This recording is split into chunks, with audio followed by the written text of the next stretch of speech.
proposition is, if a country wants to grow, it has to take care of the education. And the first and primary responsibility of the government to show the interest of the education first. If you want your country to grow, if you want to sustain your democracy for a longer period of time, you have to have an affordable education. You have to have an education which is being accessed by everyone. People belonging to any strata will be having an easy access. They should not be treating education as a privileged entity. Education, what the government is doing, they are taking that the education is a commodity. It is not a commodity. It is neither a service. But education is connected with two phenomena. One is, it is a matter of right.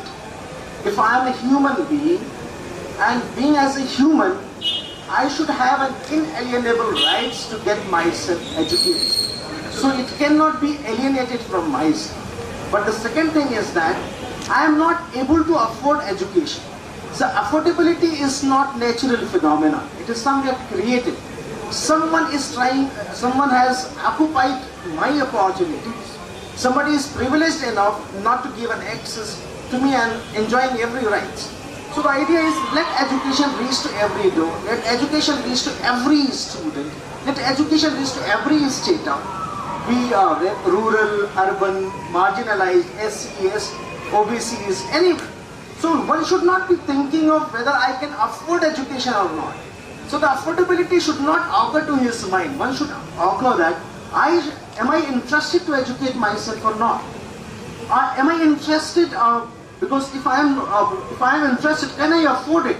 The moment that the question of affordability occurs, somewhere the government has failed.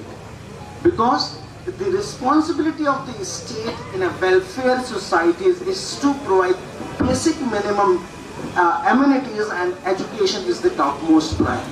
So I don't consider subsidy as charity, but it is a rightful claim of every student over the state to have a qualitative education. This is what my viewpoint. The next, I would like to ask Mr. Alam that what do you think, what is the issue at hand with this protest? Are these protests just for the hostage charges, or are they a voice for equality of opportunity? After a very, very long time, I felt that democracy is alive in India. That India is in vibration mode. And democracy cannot be felt in classroom alone. Democracy means that you should be entitled to views your opinions, your concerns, without any fear.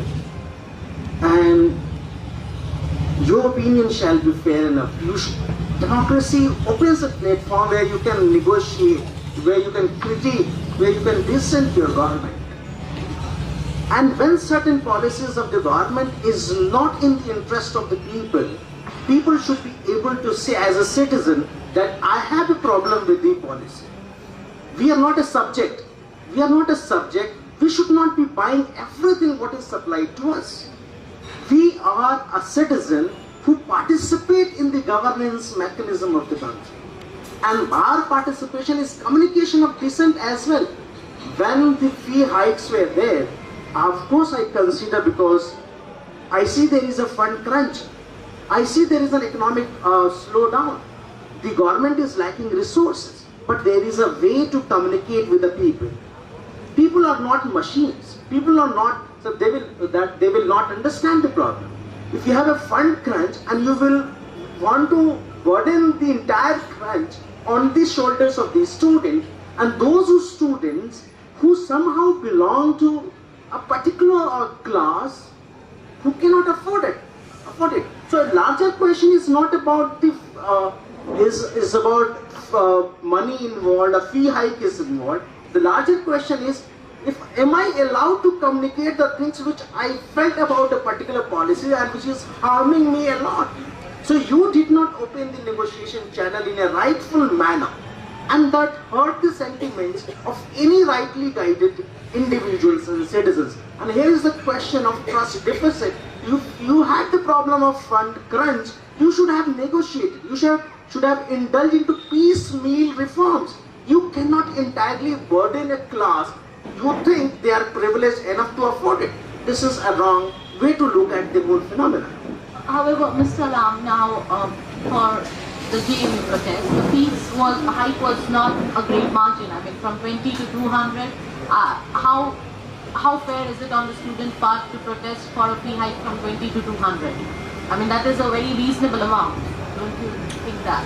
No, you just go with the background check of the people who are protesting.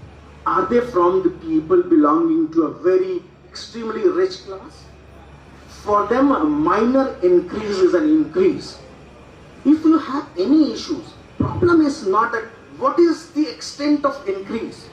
The problem is taking the stakeholders into account, their backgrounds can therefore, for example, what is the whole situation? Who are those people getting educated in public managed institutions? Can you ever had the background check? So people belonging to that, India, that is 3/4 population is living under poverty. They are not having, and your definition of poverty is extreme. Those definitions can be contested.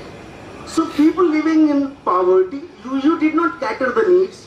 People, that is, there are people who cannot afford. There are tribals who haven't seen, their daily earning is less than 20 rupees.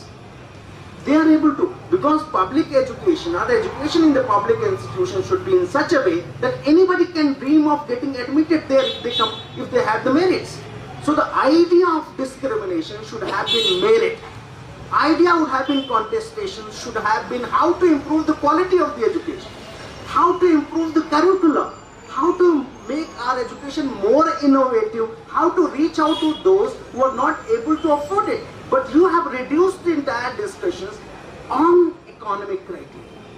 My point is, education should have been entirely taken care of by the state. Let there be a reduction of certain percentage from on the budget allocation on the defense. Reduce certain portion from the defense. We don't need the defense more than the education, because if you are not able to produce great minds, because investment on education is investment on future, investment on democracy, investment on stronger India.